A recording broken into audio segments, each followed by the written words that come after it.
ہم سرے عرش سرے طور غزل کہتے ہم ہیں، سرے عرش سرے طور غزل کہتے ہیں، ہم تیرے نور پہ پر نور غزل ہے کہتے ہے ہیں، ہے ہے رمز اور حسن سے بھرپور غزل کہتے واہ ہیں، رمز اور حسن سے بھرپور غزل کہتے ہیں، لوگ کہتے ہیں کہ مشہور غزل کہتے واہ ہیں، واہ واہ آپ ہو جاتے ہیں جب دور غزل غزل کہتے ہیں، خواب ہو جاتے ہیں جب چور غزل کہتے ہیں، کہتے ہیں، دھوپ اور چھاؤں میں مزدور غزل کہتے ہیں، ہائے ہائے ہائے ہائے ہائے دھوپ اور چھاؤں میں مزدور غزل کہتے ہیں، ہو کے حالات سے مجبور یار غزل پھر سنائیں، کہتے ہیں۔ یہ عشق چاہنا چاہا جانا ایک فطری عمل ہے، تو یہ انسان کے ساتھ کسی نہ کسی سٹیج میں ہو ہی جاتا ہے، اگر نہیں ہوا ہے تو آگے ہو جائے گا۔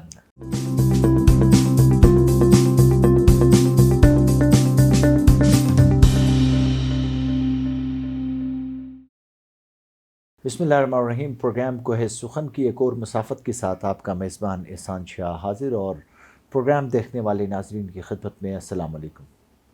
ناظرین، آج کوہ سخن میں جو ہمارے مہمان ہیں، بہت کم عرصے میں دنیا شعر و شعور میں انہوں نے اپنی جگہ بنائی، اپنا نام، اپنی ساخت اور اپنی شناخت کی عمارت تعمیر کی۔ پڑھے لکھے انسان ہیں اور بہت ساری چیزوں پر ان کی بہت زیادہ گہری نظر ہے، اور حال ہی میں ان کا ایک البم شناس زبان میں آپ نے سنا ہوگا، چھیر ملنگ کے نام سے، یقیناً آپ جان گئے ہوں گے۔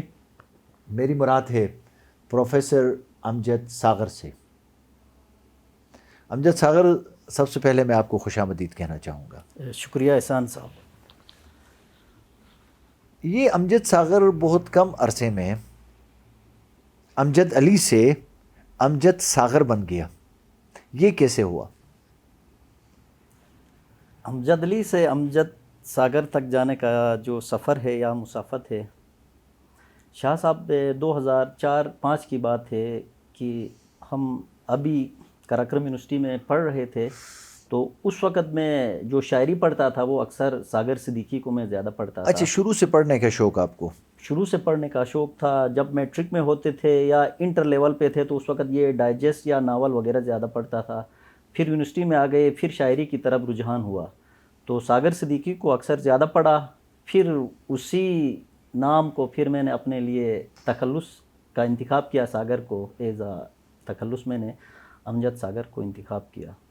زبردست۔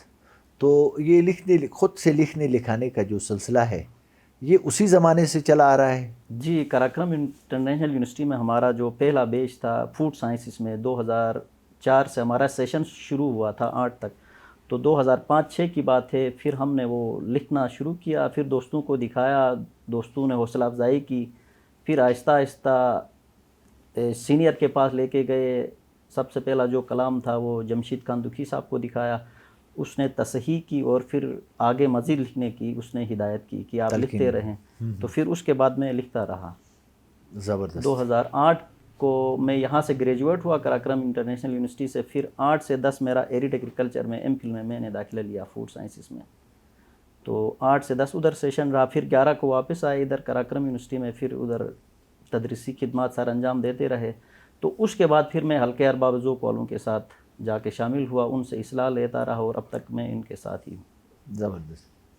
تو امجد ساغر، کچھ عرصہ آپ چائنا بھی رہے ہیں اپنی تعلیم کے سلسلے میں، پی ایچ ڈی کرنے کے سلسلے میں۔ زبردست۔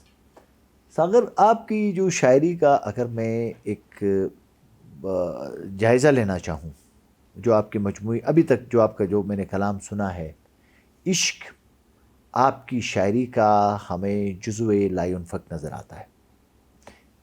یہ عشق جو ہے نا، یہ آپ نے خود بھی کیا ہے یا صرف آپ کی شاعری کے اندر موجود ہے؟ جی، یہ عشق چاہنا چاہا جانا ایک فطری عمل ہے، تو یہ انسان کے ساتھ کسی نہ کسی سٹیج میں ہو ہی جاتا ہے، اگر نہیں ہوا ہے تو آگے ہو جائے گا، اگر ہوا ہے تو بس پھر سمجھ لے کیونکہ آپ کے ہر شعر کے اندر، ہر مصرعے کے اندر کہیں نہ کہیں مجھے کوئی قلبی واردات نظر آتی ہے۔ کیا آپ اپنے عشق میں کامیاب ہو گئے؟ شاید ہم اسی پروسیس سے گزر گئے ہوں گے۔ اچھا، ایک مسافت سے آپ گزر کے آپ مسافت سے نے شاعری شروع کی ہے۔ تو یاد ہے کہ پہلا شعر کون سا کہا تھا آپ نے؟ پہلا شعر تو شاید میں بھول گیا ہوں، لیکن وہ جو پہلی غزل تھی جس کی میں نے اصلاح لی تھی دکھی صاحب سے، ایک دو شعر آپ کو زبانی یاد ہے؟ اس کے چند اشعار یاد ہیں کہ اجنبی اس شہر میں ایک بار جو ان سے ملے، پھر ملاقاتوں کا جاری سلسلہ سا ہو گیا. کیا کہنے، کیا کہنے. اس قدر مانوس تھا کچھ کہنے سے پہلے ہی وہ شخص، ان کہی باتوں کو سوچا اور خفا سا ہو گیا. کیا کہنے. اور ہجر کی شب خدا جانے فیصلے کیا ہو گئے، درد دل بڑھتا گیا اور لادوا سا ہو گیا. اچھا امجد، یہ آپ نے اردو شاعری سے ایک دم ہمیں حال ہی میں آپ کا جو البم ریلیز ہوا چھیرے ملنگ، اب ملنگ خود ایک بہت بڑا استعارہ، ایک بہت بڑا حوالہ ہے دنیائے عشق میں، اور دنیائے شعر و شاعری کے اندر ملنگ بہت بڑا نام ہے. تو یہ اردو سے پھر ہماری جو اپنی علاقائی زبان ہے، بہت بڑی زبان شنا زبان، وہاں پہ آپ وارد ہوتے ہوئے نظر آتے ہیں. یہ شعر و شاعری سے شغف تو شروع سے ہی تھا، پھر اردو لکھتے رہے 2005 سے تا اندم. پچھلے 2-2.5 سال کے درمیان پھر یہ شنا کی طرف میرے جو رجحانات تھے وہ شنا کی طرف بڑھنے لگے. درمیان میں ایک کلام میں نے لکھا تھا، وہ اپنے پاس رکھا، پھر 2-3 اور کلام میں نے لکھے، لیکن میں نے کسی بڑے گلوکار سے یا کسی شنا کے جو سینئر شعراء ان کو نہیں دکھایا، کیونکہ میں سمجھ رہا تھا کہ اس میں میری کوئی وہ اتنی بڑی وہ نہیں ہے، گرفت نہیں ہے. گرفت نہیں ہے، اسی لیے میں نے اس کو چھپا کے رکھا تھا. ایک دن جو میرا اسٹوڈنٹ ہے شہاب گوری، آپ اس کو جانتے بھی ہوں گے، شکیوٹ سے تعلق ہے، تو اس نے کہا کہ سر کیوں نہ آپ کا یہ کلام میرا ایک دوست سے اس کو دے دیں گے. تو پھر میں نے کہا یار یہ جو کلام ہے اتنا معیاری نہیں ہوگا، پھر گلوکار حضرات جب اس کو ریجیکٹ کریں گے تو پھر مجھے ایک بڑا درد سے گزرنا پڑے گا، اسی لیے میں نے ابھی تک کسی کے ساتھ یہ شیئر نہیں کیا. ہاں تکلیف ہوگی. تو اس نے کہا نہیں سر ایسا مسئلہ نہیں ہوگا. پھر وہ کلام میں نے اس کو دے دیا. پھر ہفتہ 10 دن کے بعد پھر یوں ہوا کہ دن میں کوئی 2 یا 3 وہ شنا کے ہی کلام سرزد ہونے لگے، سرزد ہونے لگے، آمد ہونے لگی. تو پھر جو بھی کلام میں لکھتا تھا وہ شیزل کے ساتھ شیئر کرتا تھا. شروع میں تو اس نے کہا کہ سر آپ کا یہ کلام میں پڑھوں گا. پھر اس نے کہا کہ کیوں نہ سر کوئی البم لے کے آ جائیں. تو پھر میں نے کہا کہ دیکھ لے اگر یہ ممکن ہے تو اس کو لے کے آ جائیں گے، کوئی مسئلہ نہیں، کوئی مذائقہ نہیں ہے. تو پھر اس کو میں 5-10 کلام دیتا رہا. تو پھر اس میں سے اس نے کوئی 6 کلام چن لیے اور اس نے کہا کہ ابھی اس کی کمپوزنگ کرتے ہیں. زبردست. ابھی حال ہی میں جو آ گیا ہے رونمائی جو ہوئی چھیرے ملنگ کی، جو شیر قلعہ کے اندر، اور بہت خوبصورت دھن اور بہت خوبصورت اشعار آپ کے. تو کوئی 2-4 شعر شنا کے اندر چھیرے ملنگ سے اگر آپ کو یاد ہوں. چھیرے ملنگ بتا تھے نوم لکھی میں دے زگنجیل. واہ. کچاکک ارے وی مشو کچاکک بیڈرگنجیل. کچاک پٹریگن نکالیگن ترے زگنجیل. چھیرے ملنگ بتا تھے نوم لکھی میں دے زگنجیل. واہ. اور ما ایک دیوانوک بے وطن وطن تھے چریک دانوس. پاؤ نی فوں پشکار ایک دشیر بے تھلیک دانوس. واہ. تم پاؤ کونے ایک ایک تھے اچھی میں دے زگنجیل. چھیرے ملنگ بتا تھے نوم لکھی میں دے زگنجیل. پرنو سنگئی بتا کرے کرے د جوکٹ وتس و لوگی کوئر وتس تو مستو پشوکٹ وتس. کیا کہنے. تو تم خدا جو مس بیچی بیچی میں دے زگنجیل. کیا کہنے. چھیرے ملنگ بتا تھے نوم لکھی میں دے زگنجیل. اور ایک نے شعر اکھن کی ترچال بلو شیری چینیتا تھے چینموس ادیت. تھے یا تم ہیر ارو جب تھے مس چھرموس ادیت. نی مالنگو شیری بس نوٹھی میں دے زگنجیل. چھیرے ملنگ بتا تھے نوم لکھی میں دے زگنجیل. کیا کہنے. زبردست زبردست. تو امجد یہ چھیرے ملنگ آپ کے ذہن میں یہ کیسے آیا کہ جو آپ شنا میں کلام لکھ رہے ہیں وہ چھیرے ملنگ کے اوپر ہی آپ لکھیں، اس کا نام ہی مطلب لے کے؟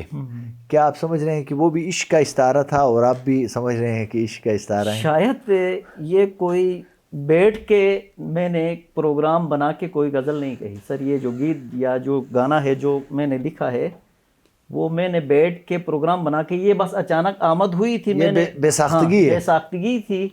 یہ جو کلام ہے اس کی آمد ہوئی، میں نے اس کو لکھا، اس کو میں نے سیو کیا، پھر شیزل کے ساتھ میں نے شیئر کیا. تو اس کی دھن اس نے خود بنائی. شیزل نے خود ہاں بنائی ہے. شیزل نے خود بنائی ہے. جتنی بھی وہ 3 جو گانا ابھی آگے ہماری کوشش ہوگی کہ ہم شیزل کو بھی اپنے کسی پروگرام میں مدعو بلکہ کریں. آج ہی لے کے آتے تو آج اچھا ہی تھا. اگر لاتے، لیکن یہ ہے کہ بدقسمتی سے. تو پھر اس نے لیکن یہ اچھا یہ بتائیں کہ جو آپ اردو بھی لکھتے ہیں، پھر شنابی آپ نے شروع کر دیا، تو نثر کی طرف بھی رجحان ہے آپ کا؟ نثر کی طرف فی الحال کوئی طبع آزمائی نہیں کی ہے. مطلب اس کا مطلب ہے آپ لکھ سکتے ہیں، کیونکہ آپ شعر لکھ سکتے ہیں اور آپ رجحان اور میلان آپ کے اندر موجود ہے. تو شاعری کے اصناف کے اندر غزل بھی ہے، نظم بھی ہے، ہائیکو بھی ہے، بہت ساری اصناف ہیں، مسدس ہیں. تو آپ کن کن پہ آپ نے طبع آزمائی کی ہے؟ ابھی تک زیادہ تر میں غزل ہی کہتا رہا ہوں، لیکن 1-2 نظمیں بھی ہیں. اچھا نظمیں آپ نے کہی ہیں؟ جی میں نے 1-2 نظمیں بھی کہی ہیں. ایک 2-4 مصرے اگر اپنی نظم سے میں عنایت کریں گے. سے عنایت ضرور. میں دیکھتا ہوں ادھر. آپ لے کے آئے ہیں اپنا جی میں وہ دیوان؟ کچھ زیر طبع یا اپنی جو بک اچھا لکھنے کی کتاب لکھنے کے لیے کچھ غزلیں جو ہے وہ مرتب کر رہے تھے. مرتب کر رہا تھا، تو اس کو ساتھ لے کے آیا ہوں. اور ساتھ وہ جو نظم تھی جو ابھی تک کہیں نہیں پڑھی ہے، تو میں نے کہا کہ آج آپ کے پروگرام میں وہ بھی ضرور لوگوں کے سامنے میں شیئر کروں گا. ارشاد. جہاں اب تیرے بارے میں حقیقت یہ ہے، ہے وقت کے سخت اور بے ربط رواجوں کے طفیل تیرے چہرے کے خد و خال بھی دھندلائے ہیں. واہ. جیسے صحراؤں میں بے موسم سی بہار آ جائے، پھر یہ بارش کا فریب اس کو بھی ترسا جائے. کیا کہنے. جیسے ایک ننھی کلی شاخ میں مرجا جائے، پھر کہیں سے یہ ہوا تیز ہوا کا جھونکا، پھر اسی گل کو بھی ڈالی سے اٹھا لے جائے. ہم بھی اکثر تیری یادوں میں یوں کھل جاتے ہیں، تو کہیں پھر سے ہوا کا یہی پاگل جھونکا میری نس نس میری رگ رگ میں اتر جاتا ہے. ایک محل یاد کی تعمیر کیے دیتے ہیں، اس کی دیوار اور بنیاد ہلا دیتا ہے. ہاں اسی محل میں وہ آگ لگا دیتا ہے، اور آہستہ وہ تعمیر گرا دیتا ہے. کیسے لکھ لیتا تجھے خط کی اذیت یہ ہے، جان جاں اب تیرے بارے میں حقیقت کیا یہ ہے. کیا کہنے ساغر، کیا کہنے. ہو سکے اب بھی وہی ہوں تیرے چہرے کے نقوش، وہی رخشندہ جبیں اور نگاہ خاموش. تو میرے سامنے لگتا تھا کوئی کھلتا گلاب، جیسے صدیوں سے پڑا ہو کسی ساگر میں شراب. اب بتا کیا تیرے ماتھے کا وہ خم زندہ ہے، وقت نے اب تیری رفتار بدل دی ہوگی. جو میرے سامنے تھا اب وہ برم زندہ ہے، یا کہیں شوق ارادوں کو اجل دی ہوگی. قد و قامت کا وہی سر و حجم زندہ ہے، یا کہیں زلف آوارہ کسی خم دی ہوگی. معاف کر اپنے ان الفاظ پہ شرمندہ ہوں، تم نے بھی زہر جدائی کبھی پی لی ہوگی. بھول سکتا بھی نہیں تجھ کو مصیبت یہ ہے. اچھا یہ ایک مسلسل آپ کی نظم، ایک مسلسل ہے، زبردست. تقریباً 5-6 اچھا پیج پہ میں نے کہی. اور یہ ایک ہی رات میں نے تقریباً کوئی 2-2:30 بجے، اس وقت میں فیض احمد فیض کو پڑھ رہا تھا. ایک خاص کیفیت میں لکھی گئی ہوئی ہے نظم ہے کہ اس میں ایک اور ہے کہ چند لفظوں کے سہارے میں جیے جاتا ہوں، کاش لمحے کی تیرے ساتھ مسافت ہوتی.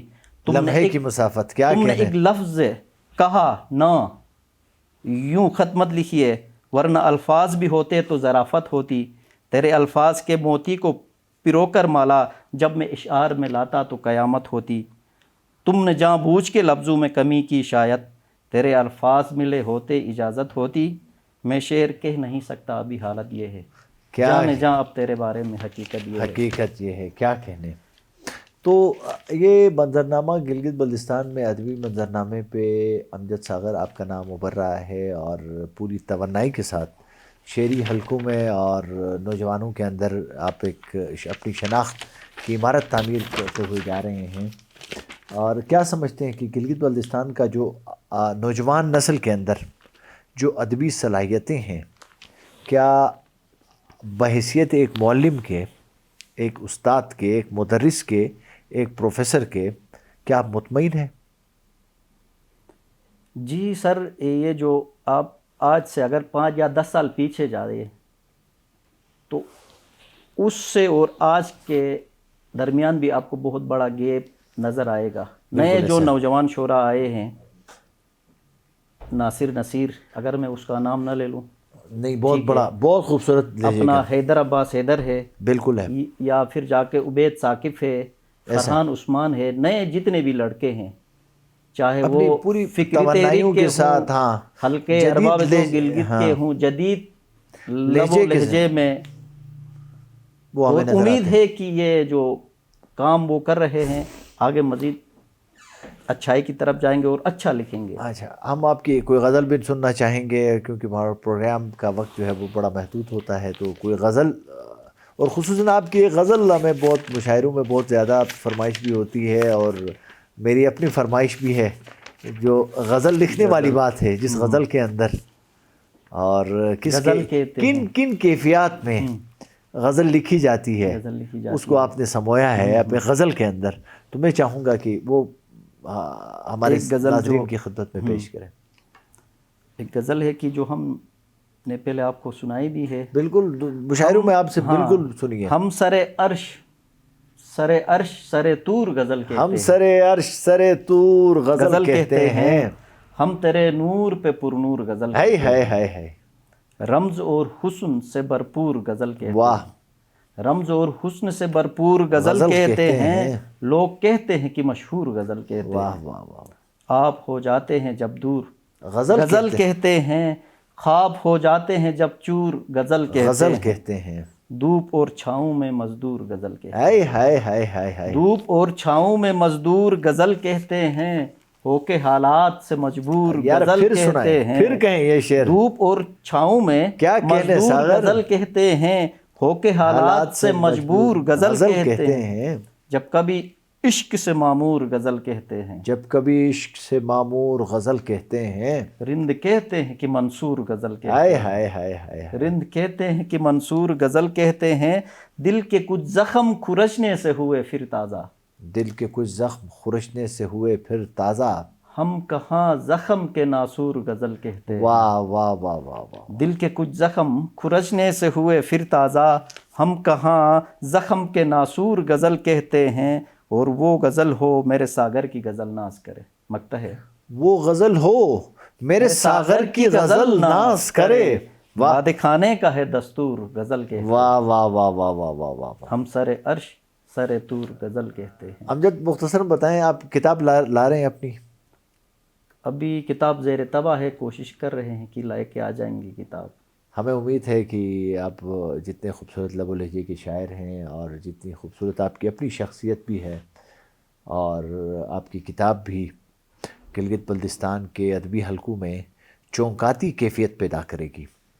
تو امجد، آپ بہت ساری دعائیں آپ کے لیے، آپ کے فن کے لیے، آپ کے قلم کے لیے، آپ کے شعروں کے لیے، کیونکہ آپ حقیقی طور پہ ہماری دعاؤں کے حقدار بھی ہیں۔ آج آپ نے پروگرام کوہ سخن کے لیے وقت دیا، ہم آپ کا شکریہ ادا کرنا چاہیں گے۔ ناظرین، امجد ساغر کو آپ نے سنا، ان کا حال ہی میں جو البم ریلیز ہوا ہے چھیرے ملنگ، میں تو متعدد بار سن چکا ہوں، میرا مشورہ ہے کہ آپ بھی ایک دفعہ ضرور سن لیں۔